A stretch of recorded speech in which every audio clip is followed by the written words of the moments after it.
প্রিয় দিনী ভাই ও বোনেরা, ইমাম মাহাদি সম্পর্কে সুস্পষ্ট ও সঠিক জ্ঞান থাকা প্রতিটি মুসলমানের অপরিহার্য কর্তব্য। আর এই বিষয়টি বিবেচনা করে আজকের এই ভিডিওটি তৈরি করা।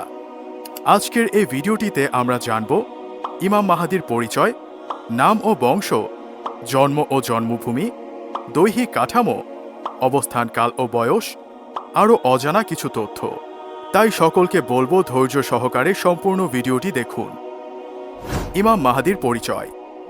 মাহাদি আরবি শব্দ। মাহাদি শব্দের অর্থ পথ প্রদর্শনকারী, সৎ পথ প্রাপ্ত কর্ণধার, হেদায়াত দানকারী, আল্লাহর সন্তুষ্টি লাভকারী। আর ইমাম মাহাদি আলাইহিস সালাম সৎ পথ হতে বিচ্যুত মানব সমাজকে হেদায়েতের আলোকে আলোকিত করবেন এবং আল্লাহর সঙ্গে বান্দার ইমানের নিবিড় সম্পর্ক স্থাপন করবেন। ইমাম মাহাদির নাম ও বংশ। হযরত আলী রাদিয়াল্লাহু তাআলা আনহু স্বীয় পুত্র হযরত হাসান রাদিয়াল্লাহু তাআলা আনহু এর দিকে তাকিয়ে বলতে লাগলেন, আমার এই ছেলে রাসূল করিম সাল্লাল্লাহু আলাইহি ওয়াসাল্লামের বাণী অনুযায়ী যেমন জান্নাতি যুবকদের সর্দার, ঠিক তেমনি অচিরেই তার ঔরসে এমন এক সন্তান জন্মগ্রহণ করবে যার নাম তোমাদের নবীর নামের মতো হবে।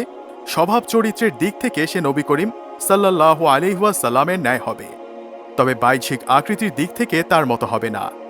হযরত উম্মে সালামা রাদিয়াল্লাহু তাআলা আনহা হতে বর্ণিত, তিনি বলেন, আমি নবী করিম সাল্লাল্লাহু আলাইহি ওয়াসাল্লামকে বলতে শুনেছি, মাহাদি আমার বংশের ফাতেমার সন্তানদের মধ্য থেকে বের হবে। হযরত আবু সাঈদ খুদরি রাদিয়াল্লাহু তাআলা আনহু বলেন, নবী করিম সাল্লাল্লাহু আলাইহি ওয়াসাল্লাম বলেছেন, মাহাদি আমার বংশ থেকে হবে উজ্জ্বল ও প্রশস্ত ললাটের অধিকারী, সুউচ্চ নাসিকা বিশিষ্ট। সে বিশ্বকে ন্যায় নিষ্ঠা ও ইনসাফের মাধ্যমে পূর্ণ করবে, যেমনভাবে ইতিপূর্বে জুলুম অত্যাচারে পূর্ণ করা হয়েছিল। 7 বছর পর্যন্ত সে মানুষের নেতৃত্ব দেবে। ইমাম মাহাদি পিতার দিক থেকে হযরত হাসান রাদিয়াল্লাহু তাআলা আনহু এর সন্তানদের মধ্য থেকে এবং মাতার দিক থেকে হযরত হুসাইন রাদিয়াল্লাহু তাআলা আনহু এর সন্তানদের মধ্য থেকে হবে। সুতরাং ইমাম মাহাদির প্রকৃত নাম হবে আহমদ বা মুহাম্মদ, উপনাম হবে আবু আবদুল্লাহ, আবুল কাসেম, আর তার উপাধি হবে মাহাদি। ইমাম মাহাদির জন্ম ও জন্মভূমি। তিনি স্বাভাবিক মানুষের মতোই মাতা পিতার ঔরসে জন্ম লাভ করবেন। তার জন্মস্থল নিয়ে মতভেদ রয়েছে, তবে এই বর্ণনাগুলি দ্বারা বোঝা যায় তার জন্মস্থল হবে মদিনা। হযরত আলী রাদিয়াল্লাহু তাআলা আনহু থেকে বর্ণিত, তিনি বলেন, মাহাদি নবীজি সাল্লাল্লাহু আলাইহি ওয়াসাল্লামের পরিবারভুক্ত হয়ে মদিনায় জন্মগ্রহণ করবেন। তার নাম হবে নবীজির নামে। তিনি বায়তুল মুকাদ্দাসে হিজরত করবেন। তিনি হবেন ঘন দাড়ি বিশিষ্ট। তার চোখ হবে সুরমার ন্যায় কালো। সামনের দাঁত দুটোতে থাকবে ফাঁকা। তার চেহারায় তিল থাকবে। তিনি হবেন সুঠাম ও সবল দেহের অধিকারী। তার কাঁধে থাকবে নবুয়তের নিদর্শন। তিনি নবী সাল্লাল্লাহু আলাইহি ওয়াসাল্লামের পতাকা নিয়ে বের হবেন, যা 4 কোণা বিশিষ্ট কালো মখমলের তৈরি। তাতে এমন একটি পাথর রয়েছে যা নবীজির ইন্তেকালের পর সরানো হয়নি এবং তা মাহাদির আগমন পর্যন্ত সরানো হবে না। আল্লাহ তাআলা তাকে 3000 ফেরেশতা দ্বারা সাহায্য করবেন। যে ব্যক্তি তার বিরোধিতা করবে তিনি তার সামনে এবং পশ্চাতে আঘাত করবেন। তিনি প্রকাশ হবেন 30 থেকে 40 বছর বয়সে। উম্মুল মুমিনিন উম্মে সালামা রাদিয়াল্লাহু তাআলা আনহা হতে বর্ণিত, নবী করিম সাল্লাল্লাহু আলাইহি ওয়াসাল্লাম বলেন, একজন খলিফার মৃত্যুকে কেন্দ্র করে বিরাট মতানৈক্য সৃষ্টি হবে। তখন মদিনাবাসী এক ব্যক্তি পালিয়ে মক্কায় চলে আসবে। মক্কাবাসী তাকে ঘিরে একত্রিত হবে। তারা তাকে বের করে আনবে এবং তার অনিচ্ছা সত্ত্বেও হাজরে আসওয়াদ ও মাকামে ইব্রাহিমের মধ্যবর্তী স্থানে তার হাতে বায়াত হবে। ইমাম মাহাদির দৈহিক কাঠামো। হযরত আলী রাদিয়াল্লাহু তাআলা আনহু থেকে বর্ণিত, তিনি বলেন, ইমাম মাহাদি নবীজি সাল্লাল্লাহু আলাইহি ওয়াসাল্লামের পরিবারভুক্ত হয়ে মদিনায় জন্মগ্রহণ করবেন। তার নাম হবে নবীজির নামে। তিনি বায়তুল মুকাদ্দাসে হিজরত করবেন। তিনি হবেন ঘন দাড়ি বিশিষ্ট।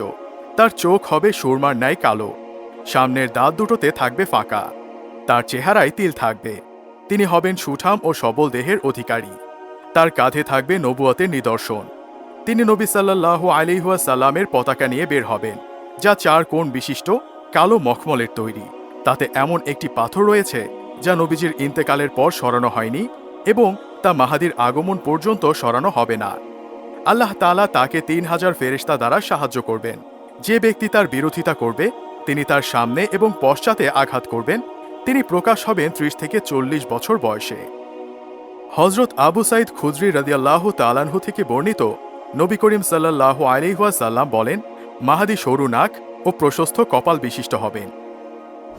ইমাম মাহাদি কোথা থেকে এবং কখন বের হবেন? উম্মুল মুমিনিন উম্মে সালামা রাদিয়াল্লাহু তাআলাহা হতে বর্ণিত, নবী করিম সাল্লাল্লাহু আলাইহি ওয়াসাল্লাম বলেন, একজন খলিফার মৃত্যুকে কেন্দ্র করে বিরাট মতানৈক্য সৃষ্টি হবে। তখন মদিনাবাসী এক ব্যক্তি পালিয়ে মক্কায় চলে আসবে। মক্কাবাসী তাকে ঘিরে একত্রিত হবে। তারা তাকে বের করে আনবে এবং তার অনিচ্ছা সত্ত্বেও হাজরে আসওয়াদ ও মাকামে ইব্রাহিমের মধ্যবর্তী স্থানে তার হাতে বায়াত হবে।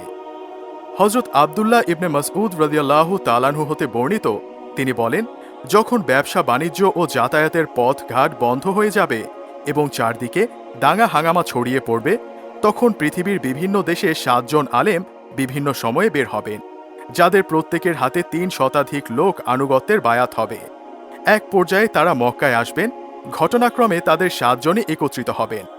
তারা পরস্পর জিজ্ঞেস করবেন, কোন জিনিস আপনাদেরকে এখানে এনেছে?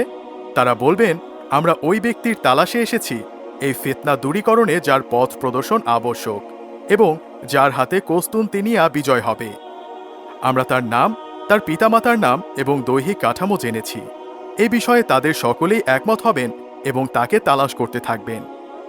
এক পর্যায়ে তারা তাকে মক্কায় পেয়ে যাবেন। তারা তাকে জিজ্ঞেস করবে, তুমি অমুকের ছেলে অমুক? তিনি বলবেন, না, আমি একজন আনসারী ব্যক্তি।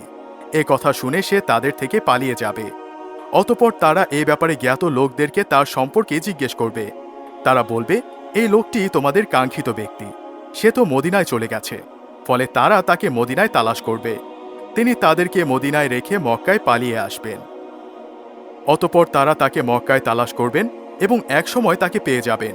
তারা বলবেন, তুমি অমুকের ছেলে অমুক, তোমার মাতা অমুকের মেয়ে অমুক এবং তোমার দেহে এই নিদর্শন রয়েছে। তুমি একবার আমাদের থেকে পালিয়ে গিয়েছ, সুতরাং তোমার হাত প্রসারিত করো, আমরা তোমার হাতে আনুগত্যের বায়াত হব। তখন তিনি বলবেন, আমি তোমাদের কাঙ্ক্ষিত ব্যক্তি নই, বরং আমি অমুক আনসারীর ছেলে অমুক। তোমরা চলো আমার সঙ্গে, তোমাদের কাঙ্ক্ষিত ব্যক্তিকে দেখিয়ে দিচ্ছি। এ কথা বলে তিনি আবারও তাদের থেকে পালিয়ে যাবেন। তারা আবারও তাকে মদিনায় তালাশ করবেন।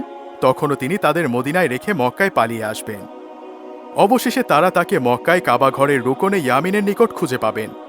তারা তাকে বলবেন, যদি তুমি আমাদের বায়াতের জন্য হাত প্রসারিত না করো, তাহলে আমাদের গুনাহ তোমার ওপর এবং আমাদের খুনের দায় তোমার কাঁধে।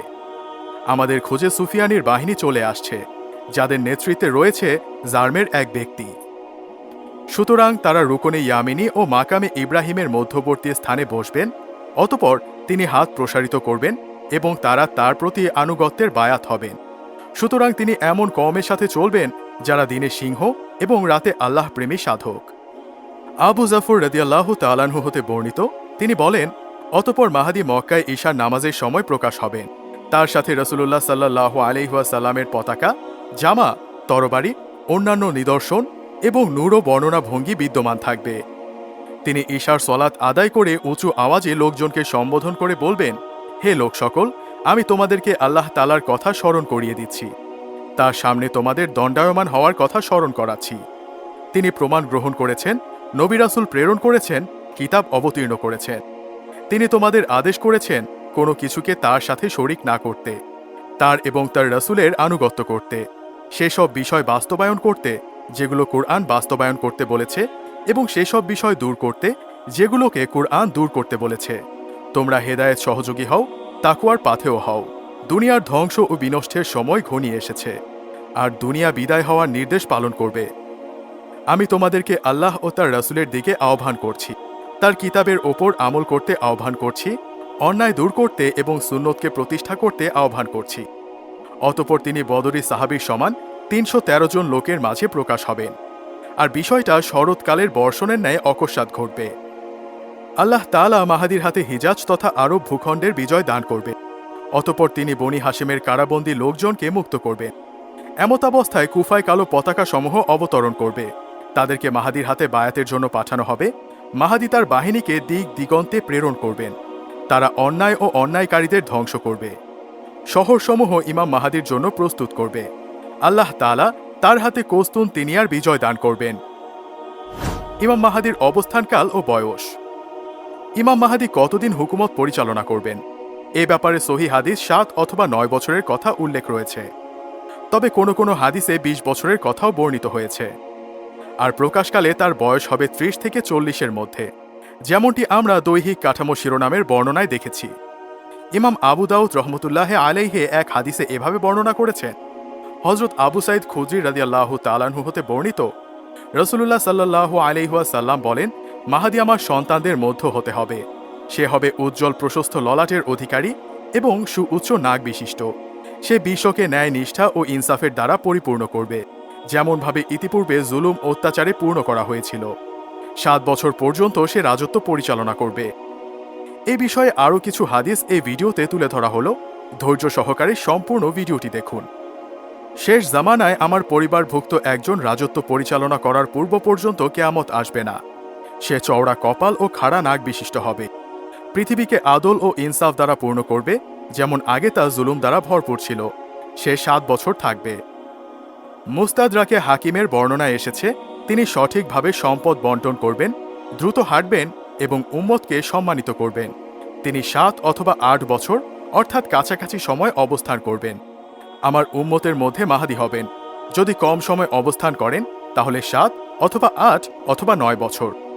নিশ্চয়ই আমার উম্মতের মধ্যে মাহদী হবেন, তিনি 5 বছর জীবিত থাকবেন, অথবা 7 অথবা 9। আমার উম্মতের মধ্যে মাহদী হবেন, কমপক্ষে 7 অথবা 8 অথবা 9 বছর বেঁচে থাকবেন। খলিফার মৃত্যুর সময় মতানৈক্য হবে। পৃথিবীতে ইসলাম শক্তিশালী ও প্রতিষ্ঠিত হবে। সুতরাং মানুষ এমতাবস্থায় 7 বছর অতিবাহিত করবে অথবা 9 বছর বলেছেন। প্রিয় দর্শক, শ্রোতা ও বন্ধুরা, আজ এতটুকুই। আবারও দেখা হবে পরবর্তী ভিডিওতে। ততক্ষণ সকলে সুস্থ থাকুন ও ভালো থাকুন। আল্লাহ হাফেজ।